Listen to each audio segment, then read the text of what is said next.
locate uli natin sila. No? Locate. Bang! Woo! Tama. Tama yung natin. Yan. Yan o, dalawa na sila o. Letter A, color. Letter B, shutter. Pag shutter natin to, yan o. Si-shutter na siya. O, diba?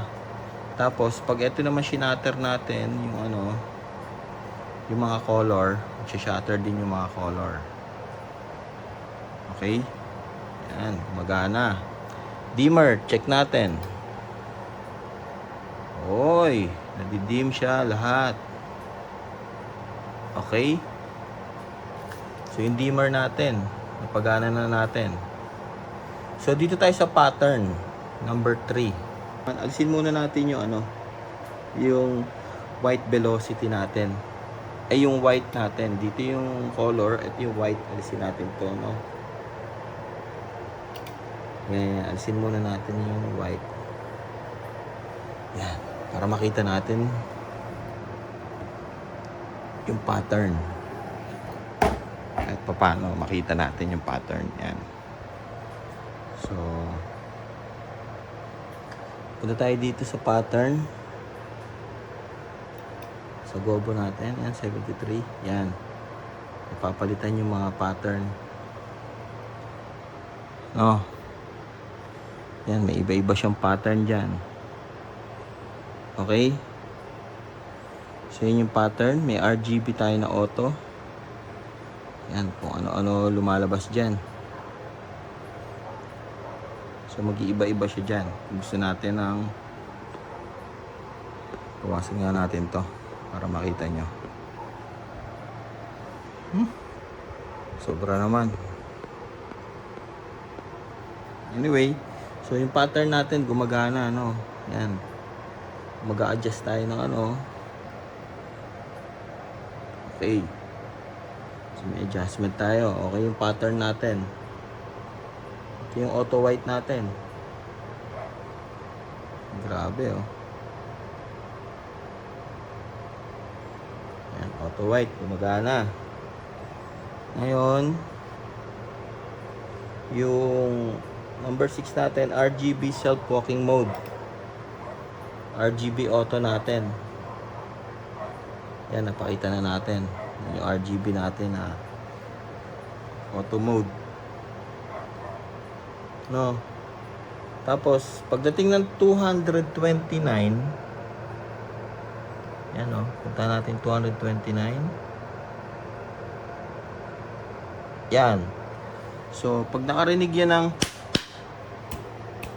tama ba?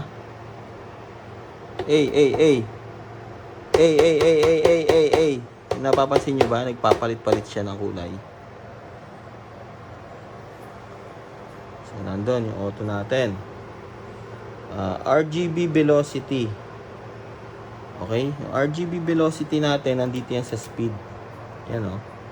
Yung RGB velocity natin, nasa speed natin. Check natin. So, kapag naka-auto white siya, yan. So, yung velocity natin ng white, so, depende na yan. So, pag binagalang ko, babagal din siya. Yan. So, doon yung velocity na yon.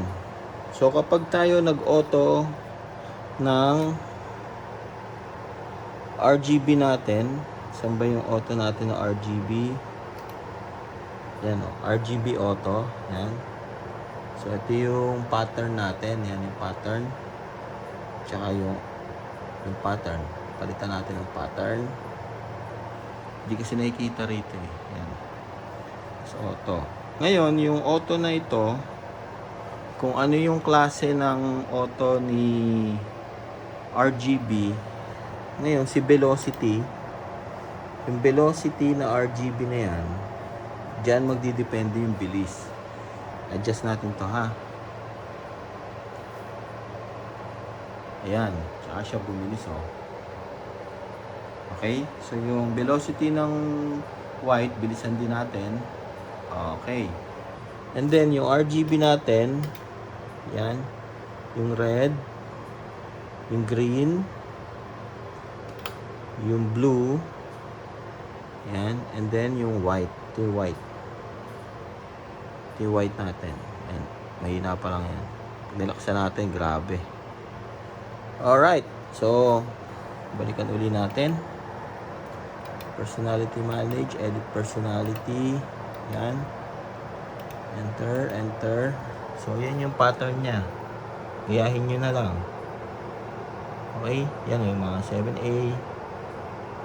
4A. 3A. Yan. 7B, 8B, 2B. Tapos gayahin nyo na lang itong mga to.